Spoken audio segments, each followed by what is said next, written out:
Vamos abrir no Evangelho de Marcos, capítulo 2, verso 18. Marcos é o segundo livro do Novo Testamento, Mateus, Marcos. Marcos, capítulo 2, verso 18. Diz assim a palavra de Deus. Ora, os discípulos de João e os fariseus estavam jejuando. Vieram alguns e lhe perguntaram: por que motivo jejuam os discípulos de João e os dos fariseus, mas os teus discípulos não jejuam? Respondeu-lhe Jesus: podem porventura jejuar os convidados para o casamento enquanto o noivo está com eles? Durante o tempo em que estiver presente o noivo, não podem jejuar. Dias virão, contudo, em que lhes será tirado o noivo, e nesse tempo jejuarão. Ninguém costura remendo de pano novo em veste velha, porque o remendo novo tira parte da veste velha e fica maior a rotura. Ninguém põe vinho novo em odres velhos, do contrário, o vinho romperá os odres, e tanto se perde o vinho como os odres. Mas põe-se vinho novo em odres novos. Amém. Deixe a sua Bíblia aberta e vamos orar. Peça para o Senhor falar ao seu coração. Fala: Senhor, fala meu coração nessa noite. Senhor, vem me surpreender. Venha romper as minhas expectativas. Senhor, em nome de Jesus Cristo, nós rogamos que o Senhor venha falar conosco. Tu és o nosso pastor. Tu és aquele que nos alimenta, Tu és aquele que nos disciplina, que nos apacenta e nos guia. Vem romper, Senhor, um silêncio aqui que tem sido vivido por muitos por um tempo.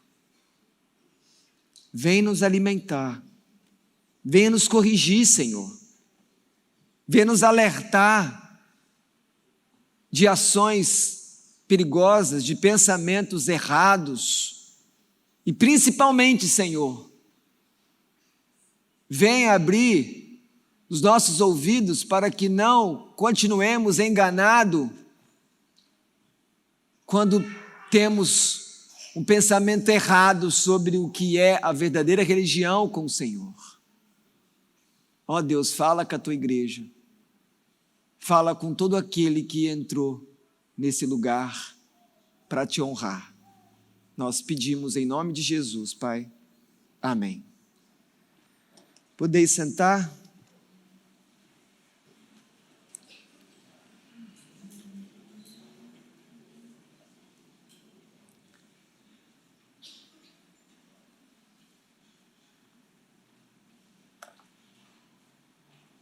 Marcos registra agora algumas palavras de Jesus, e Jesus mais uma vez, como nós já temos percebido nesse evangelho, Jesus vai ser criticado. Diferentemente do sermão passado, dessa vez, a crítica é direta a Jesus. Domingo passado, Jesus ouviu o que falaram dele, e aí ele respondeu. Agora fala-se direto a ele. No sermão passado, que você pode ver aí que são os versos 15 a 17, a crítica foi: você está comendo com pecador. E agora a crítica ainda envolve comida. Você não para de comer? Não para de beber, Jesus? Você não jejua? Como você pode ser um mestre de Deus e não jejuar? Você é estranho. E qual é a resposta de Jesus? A resposta dele é: ninguém vai num casamento sem esperar comer e beber. Uma das coisas boas de ir num casamento, além de compartilhar a alegria dos noivos, é comer e beber e se alegrar. e se divertir. É exatamente isso que ele responde. Calma aí, como é que vocês estão querendo que os meus discípulos jejuem, mas eles estão vivendo o melhor momento da vida deles? Eles estão felizes, eles estão alegres, e vocês querem levar eles para o jejum? Não, agora não. Mas vai chegar um tempo que eu não vou estar mais aqui, que é verso 20. E aí, nesse momento, eles vão jejuar.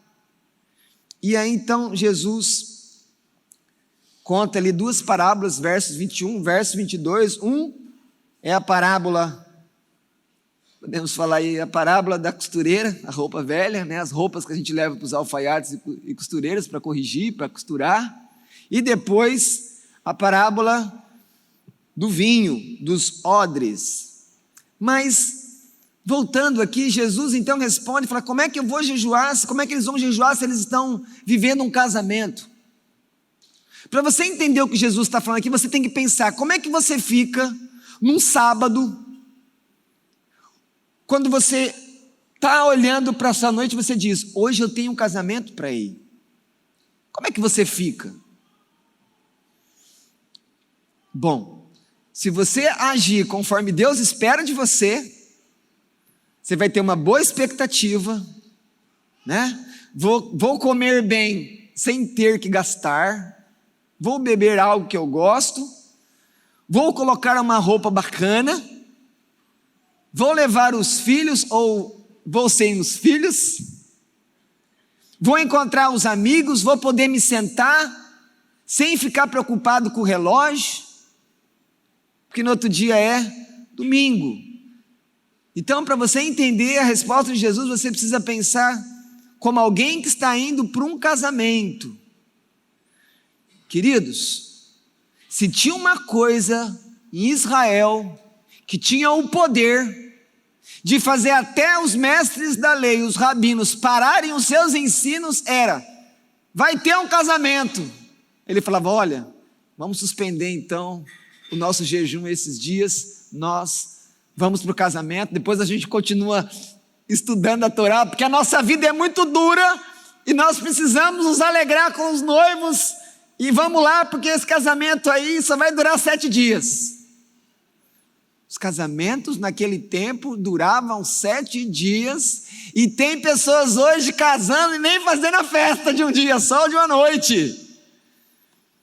Tamanha é a importância que Deus dá para o casamento e da alegria que o casamento traz a nós. Lembrando que quando nós olhamos profetas, por exemplo, Jeremias capítulo 31 e também o profeta Isaías, nós entendemos nos escritos deles que essa questão do casamento simbolizava o próprio relacionamento entre Deus e Israel. Deus falava para Israel, você é minha esposa, eu sou seu marido, simbolizando que eu cuido de você, eu estou à tua frente, eu protejo, eu te alimento, eu te curo, eu perdoo os seus pecados, eu te livro dos seus inimigos.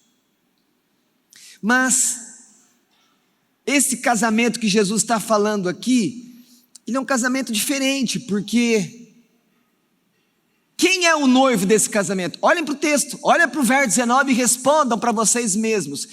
Quem é o noivo? Quem é o noivo? O verso 19 e o verso 20 respondem para você. Quem é o noivo desse casamento que Jesus está falando, que ele dá como resposta para aqueles que acusam ele de não jejuar? Lembrando que no capítulo 1 de Marcos, nós temos o jejum de Jesus de 40 dias, quando ele foi tentado e provado pelo próprio diabo, certo? Mas aqui muda tudo esse casamento, porque Jesus está se colocando como o noivo, e a igreja é a noiva. Então, se Jesus é o noivo nesse casamento, tudo é diferente, porque a presença de Jesus muda tudo. Quando Jesus entrou na sua vida, Ele mudou tudo. Ele não fez ficar um pouco melhor. Apesar de que tem alguns que evangelizam de maneira errada, ou pensam das pessoas que não têm Jesus de maneira errada, falando assim: nossa, ele tem tudo, só falta Jesus. É muito ruim falar assim, porque quem não tem Jesus não tem nada. Quem tem Jesus tem tudo o que precisa, porque a presença dele muda tudo. A alegria dele é contagiante, a alegria dele é vibrante, porque ele é sempre vitorioso, porque ele é Senhor, porque ele é um noivo que cuida da noiva, a igreja. Verso 18: por que não jejua? Primeiro, comia com os pecadores, está errado. Agora não para de comer, está errado. E daqui a pouco vai falar: mas vocês, na continuação no verso 23 aqui do mesmo capítulo, a acusação vai ser o seguinte: de novo comida. Vocês estão colhendo espigas no sábado, não pode. Toda hora a questão é comida. Toda a questão é comida. Olha como que aí a relação disso com a religião. E eles acusam, falavam: olha, mas vocês não jejuam. E então vem Jesus. Jesus fala, verso 19, eles não podem jejuar. Os meus discípulos não podem jejuar, porque eu estou aqui, eu sou a alegria deles. E aí então você começa a pensar: por que esses discípulos dos fariseus, esses discípulos do próprio João aqui é o Batista, por que eles fazem essa pergunta para Jesus? Por que os seus discípulos não jejuam? Porque esses fariseus, eles não perceberam com quem eles estão falando, eles não perceberam quem é aquele mestre, eles não viram a verdadeira identidade de Jesus. Por isso que os discípulos, conhecendo Jesus, aproveitavam da presença e da alegria e do amor dele.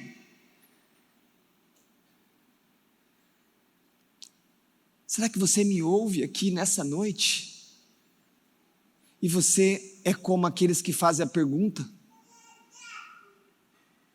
Aqueles que fazem a pergunta só fazem essa pergunta porque eles não conhecem Jesus. Será que você está aqui e você crê que Deus é criador, que você fala muitas coisas de Deus, mas você ainda não experimentou a presença de Jesus? E se você então ainda não tem essa presença, esse relacionamento, então quer dizer que a sua vida ainda não foi mudada, você está vivendo a velha vida. Uma vida sem certeza que os seus pecados são perdoados. Uma vida que não sabe para onde vai, porque não tem um fundamento, não tem uma âncora que é Jesus Cristo. Eu poderia fazer uma espécie de paráfrase aqui, um trocadilho de palavras, alguma coisa que Jesus poderia falar como resposta a esses discípulos. Como eles poderiam estar tristes, os meus discípulos, lamentando com Jesus, porque eu estou aqui, eu sou o prometido. Porque no Antigo Testamento, quando eles jejuavam, quando eles buscavam perdão, eles sempre lembravam: o Filho de Deus vai vir, o Messias, o prometido, aquele lá que foi prometido para Eva, em Gênesis 3. E a você, que é cristão, que confessa Jesus Cristo como Senhor e Salvador, que desceu às águas, que é chamado a ser um adorador, você tem celebrado com alegria a presença de Jesus na sua vida? E nós, como igreja, ao mesmo tempo, temos celebrado a alegria e a presença de Jesus na nossa vida. E aí eu quero que você pense, naquele momento em que você se converteu, como que foi a sua conversão? A sua conversão foi o momento que você, depois de se arrepender dos seus pecados, que causa tristeza, que você lamenta, mas depois disso, de você entender que todos os seus pecados estavam sendo perdoados, como que ficou o seu coração? Porque o Evangelho diz que quando alguém entende que Jesus perdoou todos os pecados dele, essa pessoa encontrou o maior tesouro do universo, e o coração dessa pessoa se enche de alegria, porque quando uma pessoa verdadeiramente se converte a Jesus, ela se alegra.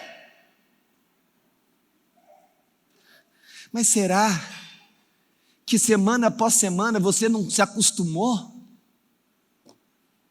E aí você, sem perceber, você foi perdendo a alegria de ser cristão, a alegria de ter a presença de Jesus diante de você em todo lugar.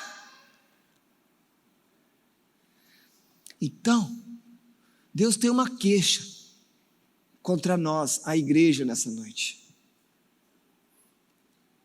Se Jesus trouxe alegria com a sua vinda, porque tantos cristãos no decorrer dos séculos deixaram uma forte impressão que a religião, que ir às igrejas aos domingos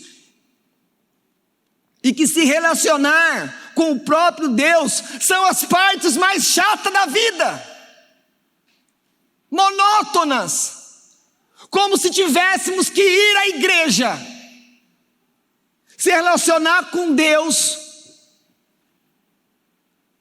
fosse uma obrigação. Eu faço porque eu tenho que ir.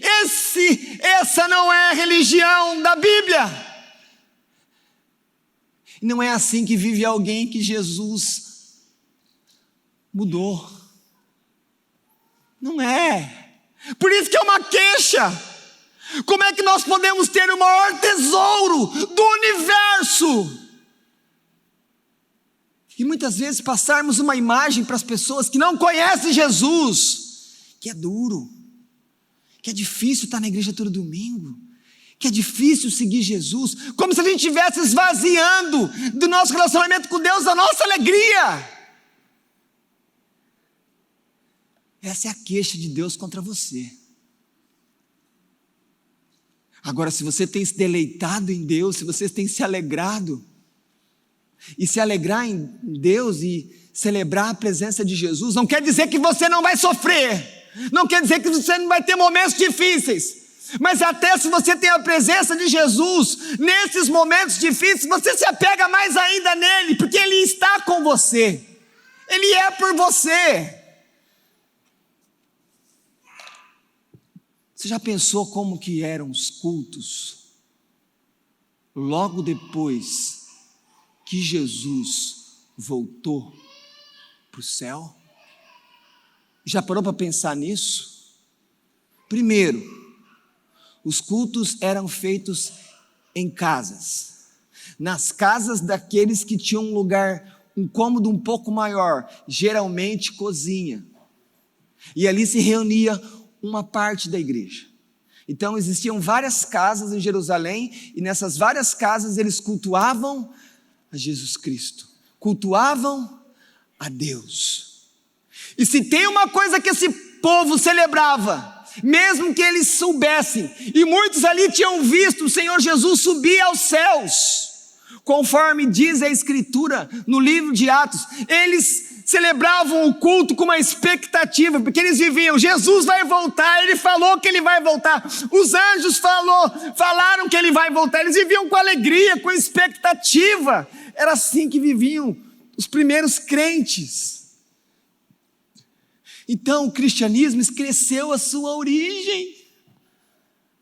Nós esquecemos que nós temos a presença. Ser cristão é ter a presença de Jesus conosco todos os dias, todos os lugares. Mas por que então não estamos maravilhados com o nosso Deus? Porque não o buscamos como nossa maior alegria. Mas diga você, se Jesus, se a presença dele, se Deus não é a sua maior alegria, o seu coração não vai ficar vazio. Você vai buscar alegria em algum lugar. Você vai se satisfazer em alguma coisa, porque a sua alma é assim. É como então, entenda a ilustração, um cachorro que tem ali uma água limpa do dono para beber todo dia trocada, e ele para de tomar aquela água limpa, e ele vai para a rua, e ele começa a beber da água das poças sujas. E é assim muitas vezes que nós estamos vivendo, irmãos. Nós temos tudo em Jesus, mas a gente está fazendo das coisas do mundo a nossa maior alegria. As bênçãos que Deus tem dado para você, as bênçãos de Deus, não do diabo, as bênçãos de Deus, muitas vezes têm disputado o seu coração com o próprio Deus. E aí então, quando as coisas que Deus dá é a maior alegria, quando as coisas do mundo são a maior alegria, Deus então não vai ser a sua maior alegria. E aí então ter vida com Deus não vai ser uma vida de amor, uma vida de gratidão, uma vida que você quer estar com Ele, mas vai ser uma vida de obrigação, chata, monótona. Mas esse não é o Evangelho de Jesus. Então volta lá na sua conversão. Volta naquela alegria quando você descobriu que você estava condenado por causa dos seus pecados, e você descobriu em Jesus aquele que te amou, mesmo sendo um pecador, e transformou a sua vida. Jesus não deu um jeitinho na sua vida. Ele te deu uma outra vida. Ele transformou você. E é por isso que nós ficamos felizes. Nós passamos de condenados a filhos de Deus. Você passou daquele que olhava para Deus e falava: Deus é um juiz severo. Agora você fala: Deus é meu papai. Como uma criança pequena fala com intimidade com seu pai. Cristo veio a você? Irmão, Cristo veio à sua vida? Cristo veio a você? Você tem certeza disso? Se Ele veio a você, Ele é a maior alegria da sua vida, muito superior às nossas tristezas, que também virão.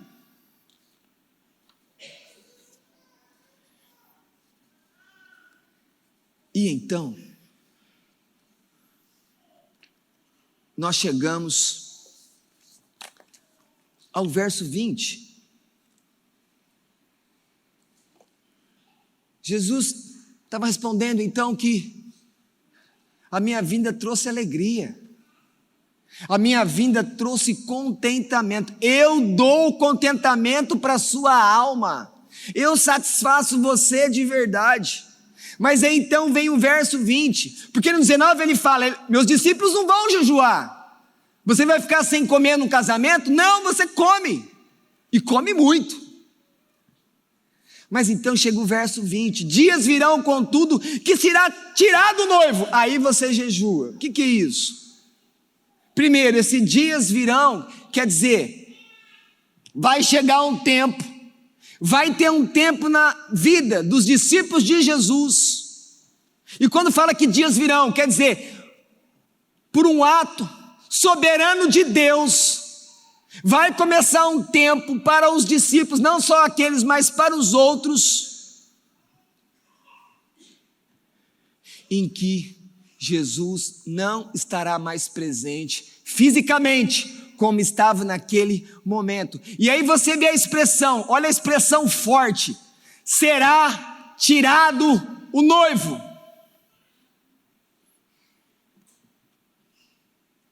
Vocês lembram da prisão de Jesus? Vocês lembram o que Jesus estava fazendo antes de ser preso? Ele estava comendo, ele estava bebendo.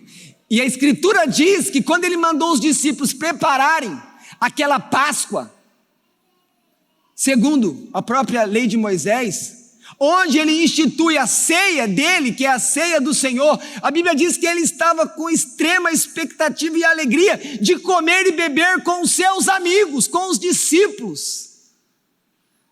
Mas aí, logo que ele sai daquele cenáculo, e ele vai para o jardim do Getsemane para orar, a Bíblia diz que ele transpira sangue, e ele ora e os discípulos dormem, ele ora e os discípulos dormem, ele ora e chegam então uma milícia de soldados a mando dos líderes religiosos da época, e Jesus é preso de maneira violenta, e dali para frente ele vai começar a apanhar. O corpo de Jesus vai ficar cheio de hematomas, porque os chicotes que batiam na carne dele, no final, tinha um pedaço de osso e pedaço de ferro. E quando ele chegava naquela carne, naquele corpo, na hora que ele chegava e batia, quando ele puxava de volta, ele tirava um pedaço. E Jesus sangrava. Você está entendendo o que é ser tirado, o noivo? Eles não pediram licença. Essa é a expressão que Marcos está trazendo quando ele escreveu o Evangelho. Que a maneira como Jesus iria morrer pelos seus próprios discípulos era uma maneira violenta, dura, cruel. Lembre-se disso quando leia aqui, será tirado o noivo. Isso causou muitas dores em Jesus.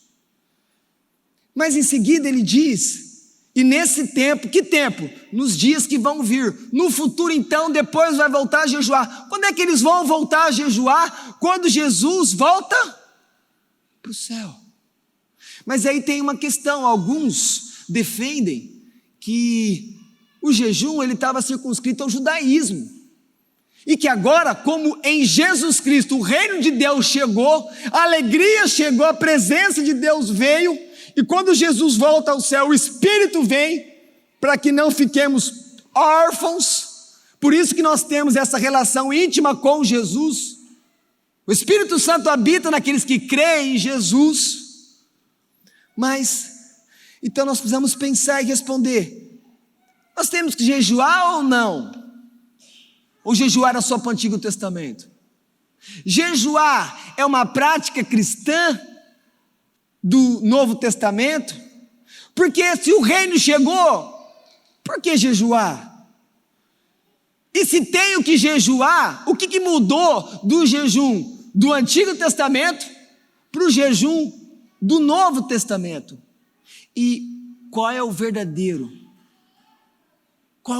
jejum hoje, se nós nos colocamos a jejuar? Primeiramente, nós precisamos entender que a palavra jejum, jejuar, quando olhamos na própria língua que Jesus falava, o aramaico, essa palavra jejuar significa estar de luto.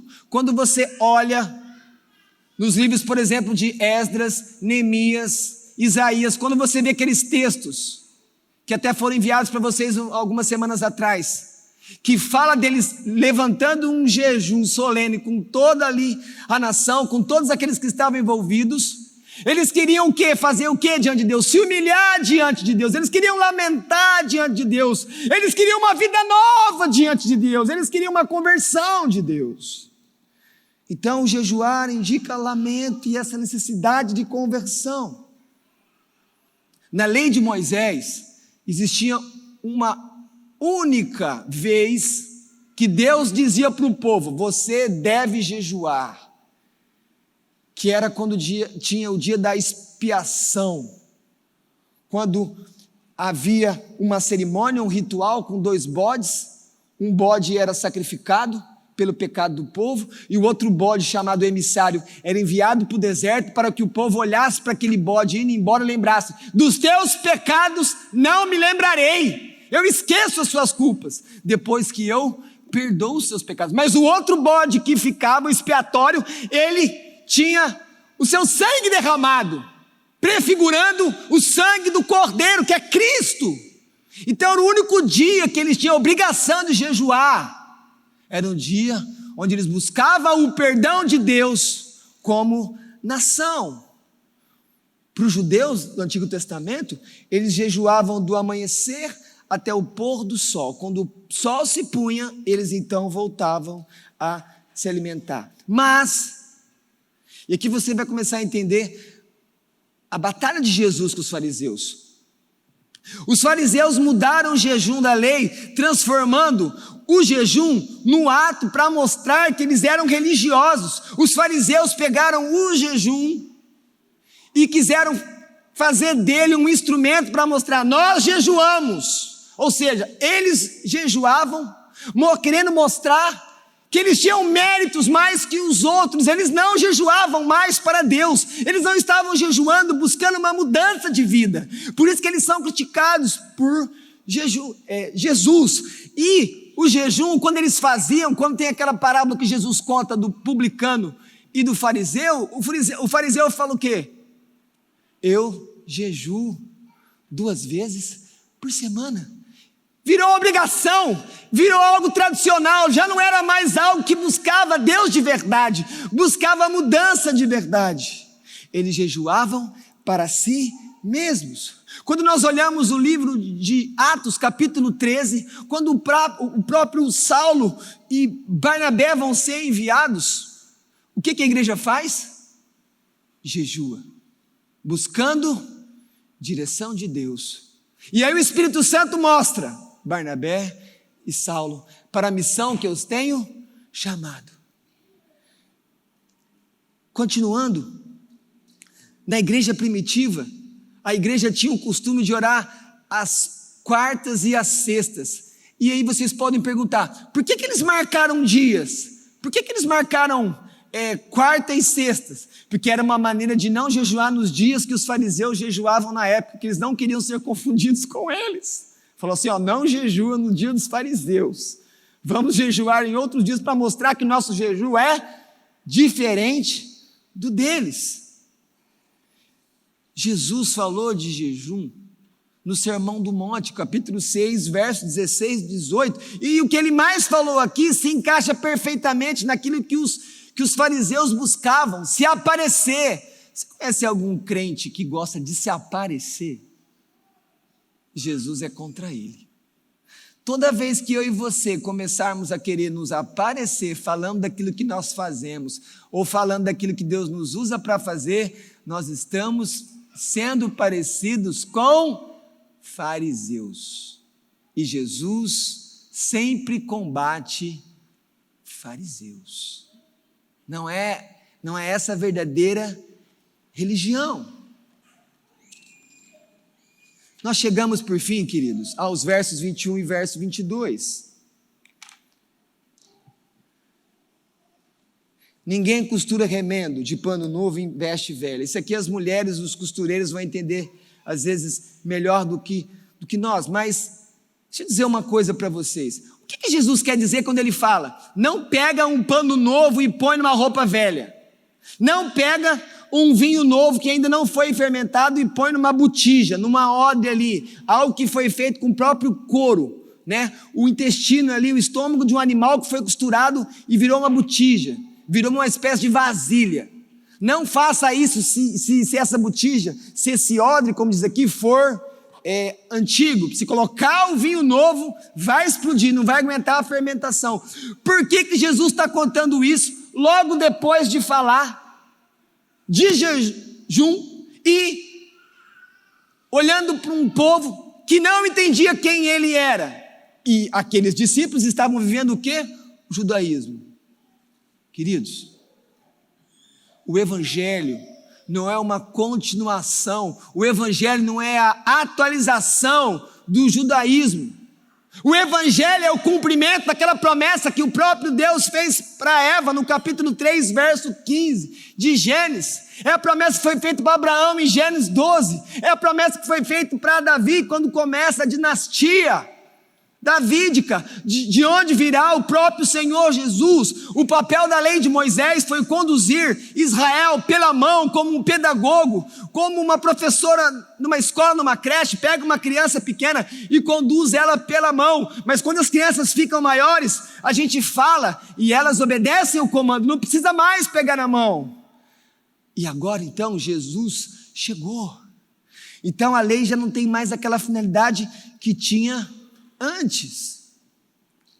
Queridos, um novo tempo chegou e por isso Jesus fala, devemos estar felizes. Explicando as duas parábolas, por que eu não posso pegar um pano novo e colocar numa roupa velha? Porque quando lavar os dois juntos, o pano novo, ele vai, como todo tecido novo, ele vai colher. Como o outro, a roupa já é velha, ela já encolheu o que tinha que encolher. Então ela vai fazer uma força na roupa e vai rasgar. Vai ficar ainda maior o rasgo. Por isso que ele fala que não adianta colocar. E aqui quer dizer algo para você. Receber a salvação de Jesus, querido e querida, não é somente ter os seus pecados perdoados, não é somente após a sua morte você ir morar no céu. Não. Receber Jesus é você ter uma transformação total na sua vida, não é uma reforma. Porque quando você então experimenta a presença de Jesus, que muda tudo, os relacionamentos mudam. Se alguém diz, eu conheci Jesus, eu ando com Jesus, e ele é casado, e ele é pai, e esses relacionamentos não mudaram, provavelmente ele não encontrou Jesus. Porque quando você encontra Jesus, ele muda não só o relacionamento do pecador com Deus que perdoa, mas ele muda todos os relacionamentos. Então, se você me ouve nessa noite e pensa que mudou com Deus, mas continua brigado, não conversa, continua sendo um marido ruim, um pai omisso e ausente, como que você está dando provas, frutos de que você realmente é uma árvore gerada por Jesus? Vocês entendem isso? Porque se há uma nova vida, tudo vai ser diferente. Aquelas coisas que vocês gostavam de fazer, vocês não gostam mais, ou gostam. Aqueles que gostavam de beber até ficarem embriagados, eles não têm mais prazer nessas coisas, porque eles têm a alegria de Jesus. Mas se você, depois de conhecer Jesus, a verdadeira bebida que traz a alegria, não da terra, do céu, e você ainda volta a viver se embriagando, então você é aquilo que Jesus falou aqui, que você então está pegando uma coisa nova, querendo colocar numa roupa velha, e só vai rasgar, não vai dar certo, então você não foi transformado, você então só mudou alguns hábitos. Se ficava embriagado publicamente, agora tem um cuidado de ficar embriagado em casa, secretamente, mas isso não é o Evangelho.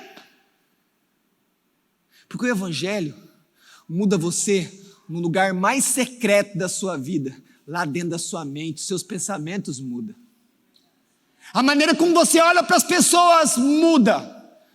As coisas que você quer para a sua vida muda, porque é isso que o Evangelho faz, porque a presença de Jesus muda tudo, Ele muda. E se não está mudando você, busque a Ele. E se você está vivendo uma vida velha, então vai até Ele, porque Ele muda a sua vida. Alguém que é transformado pela presença de Jesus, não busca mais as mesmas coisas. Não busca. E se ele ainda for realizar os mesmos sonhos que ele tinha, mas ele realiza com motivação diferente. Se algum dentre vocês está estudando para ser um juiz, ótimo, seja o melhor juiz. O Brasil precisa tanto de juiz bom, imparcial, que teme a Deus. Mas, se antes querer ser juiz era para simplesmente ser uma pessoa socialmente com prestígio, ou ter o poder de uma caneta pesada que manda prender e manda soltar. Então você ainda está pensando com a velha vida. Mas alguém que encontrou Jesus e tem o mesmo sonho de ser um juiz, Deus pode conceder isso para ele. Mas ele vai sentar naquela cadeira e ele vai sentenciar, e ele vai fazer audiência, e ele vai lidar com o preso, e ele vai lidar com a vida das pessoas, sabendo que ele vai prestar contas a Deus. Então ele senta ali, primeiro não como um servo do Estado, mas como um servo do Deus vivo. E aí, por causa de Deus, ele sempre busca a verdade, a justiça, procurando socorrer os necessitados, levando justiça aos pobres. Alguém que foi transformado por Jesus, as ideias do coração são outras. A pessoa não tem mais alegria naquelas piadas sujas, como alguém que conheceu Jesus e conta as mesmas piadas imundas e ainda acha que as pessoas vão dar risada. Não! Se o coração mudou, não tem mais aqueles palavrões na nossa boca. E que às vezes alguns continuam com esses palavrões e as crianças vão aprendendo os palavrões. Fora outros lugares que elas aprendem. De repente você leva um susto.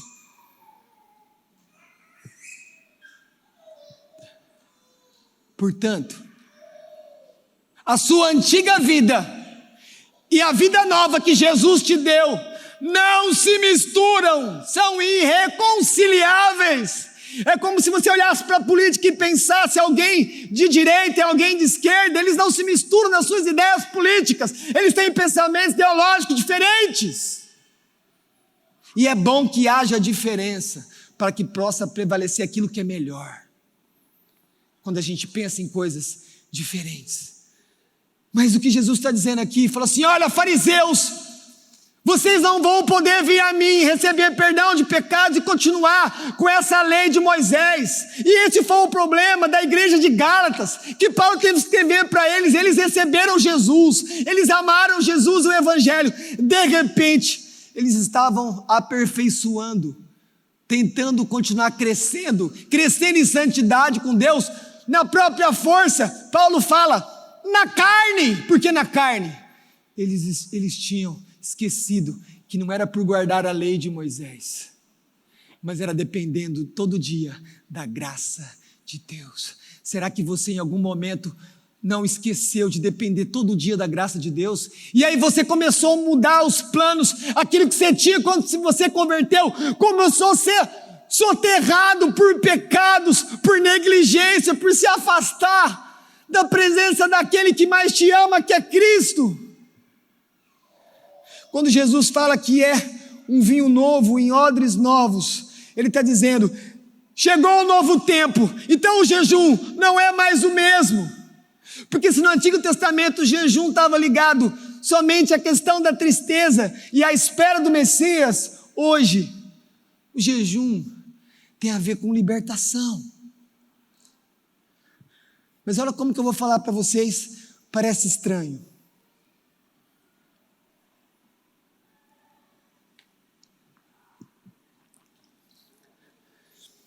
Jejuar é um tempo de viver feliz, sem comida, sem bebida deste mundo, mas comendo e bebendo mais de Cristo, porque comida e bebida te faz feliz, porque me faz também, e muito. E é uma bênção de Deus. Mas jejuar agora, segundo o novo padrão que Jesus está trazendo para nós. Então jejuar é, Senhor, eu estou vivendo com o Senhor todos os dias, mas eu estou com saudade do Senhor, como diz Piper. Eu preciso mais do Senhor, então eu vou intensificar. Senhor, eu vou deixar de ter a alegria de comer e beber para ficar mais do Senhor, porque eu quero receber mais da sua presença, da sua alegria. Está me entendendo, igreja? O que é jejuar hoje? Lógico que nós podemos jejuar por outras causas, mas o principal que Jesus está dizendo isso é que o jejum mudou, porque Jesus chegou. Então as coisas agora não são as mesmas, elas foram transformadas. Então se você pensa, pastor, eu quero jejuar, eu vou perguntar, por quê? A resposta sua tem que ser: porque eu quero mais de Jesus, eu quero da alegria dele, eu quero da presença dele, eu quero me deleitar, porque por mais que eu tenha a presença dele comigo por meio do Espírito, como diz o próprio Paulo quando escreve a igreja de Corinto, mas ele está ausente, o corpo dele não está aqui, Jesus não está aqui, o corpo dele está no céu, mas ao mesmo tempo ele está aqui, porque ele disse que estaria conosco, por isso ele enviou o Espírito para estar conosco. Pense em como você gosta de comer e beber. Isso é fundamental para você continuar existindo. Nós gostamos de comer porque dá prazer. Agora fique um dia sem comer. O que acontece? A sua alegria diminui. A gente não brinca? Vai pedir uma coisa para alguém? Não peça nada para alguém com fome. Espere ele comer. Depois que ele comeu, chega perto. E aí pede. Porque ele acabou de comer, ele está feliz, está saciado. Pedir coisas para quem está com fome costuma ser complicado. Aprenda a ler as pessoas pelo estômago. Mas aí você volta a comer, e aí você volta a sorrir, o alimento fica mais gostoso. E se você e eu levarmos a sério que precisamos de Deus para continuar existindo espiritualmente, mas eu preciso dele, mas ser mais ativo nessa relação. Mas aí você vai falar para mim, mas a correria. Mas não é só a correria que atrapalha buscar mais a Deus. São as bênçãos que Deus dá também. As televisões enormes que a gente tem em casa atrapalham a buscar a Deus. Mas isso é a correria e as bênçãos da vida. Diminui de nós, tira de nós essa percepção da presença. Mas você continua vivendo bem, e aí que está um problema. A gente vai perdendo da presença, da alegria de Jesus, mas continua vivendo porque as bênçãos estão ali, o conforto está ali. Então agora põe a comida de lado e pense em Deus com maior intensidade. E o que podemos descobrir? Que a presença de Deus é muito mais prazerosa que sua comida preferida. Vai ser muito mais feliz, cada um de nós, num dia de jejum, buscando com intensidade a presença dele, do que o melhor churrasco que a gente pode comer. E como que a gente gosta disso? Mas percebe quando eu falo isso, parece que eu estou falando de uma coisa estranha. Por quê? Porque nós estamos cada vez mais perdendo a percepção da presença de Jesus, e é ela que traz alegria. E é Ele que nos define como quem nós somos. Mas se você não sente isso, então lamente com Deus que você quer mais da presença dEle na sua vida. Insista com Ele, até Ele ir até você. Quantas vezes os pais não querem fazer alguma coisa para os filhos? Não querem fazer, não querem levantar, não querem. Mas aí o filho fica, fala: pai, eu quero isso, pai, às vezes a filha quer a mamadeira, pai, eu quero mamar, fala: calma aí, espera aí, calma aí. Aí fica: quero mamar. Ela insiste tanto que você fala: eu vou levar esse mamar, porque eu não aguento mais ouvir esse pedido. Deus faz assim, Ele manda você insistir. Não que Ele vai ficar impaciente igual o pai e a mãe, não. Mas Ele está dizendo que a gente precisa insistir para ter da alegria e da presença dEle. Queridos, o Evangelho não reformou a sua vida. O Evangelho não foi assim: só faltava Jesus, eu já tinha um bom casamento, eu já tinha um bom trabalho, eu já tinha um lugar numa boa faculdade, eu já tinha tudo encaminhado, e aí então eu conheci Jesus e agora tudo está certo. Não, isso não é o Evangelho. O Evangelho muda a sua situação espiritual diante de Deus, sua relação de perdão de pecados. O Evangelho, em primeiro lugar, não é sobre o seu casamento, sobre o seu trabalho, não, mas ele influencia tudo isso. O Evangelho é sobre a presença de Jesus, mudou tudo, ele fez tudo novo, e por isso que ele fala, o vinho novo, eu tenho que colocar na botija nova. Então, se é uma nova vida, eu preciso viver de maneira diferente. Não podemos ficar buscando as alegrias que buscávamos antes, e buscamos isso. Por isso Deus tem uma queixa contra você e contra mim nessa noite. Quando o evangelho chega, ele não vai reformar você, e muitas coisas ele vai ter que destruir, para construir novo, novas todas as coisas. E o novo, muitas vezes vai causar estranheza em relação às outras pessoas que não conhecem Jesus, que não conhecem que a alegria maior que nós podemos ter no mundo é uma alegria que vem de Cristo. Duas palavras. Você, que quando olha para si mesmo diz, eu sou um cristão, volte para Cristo.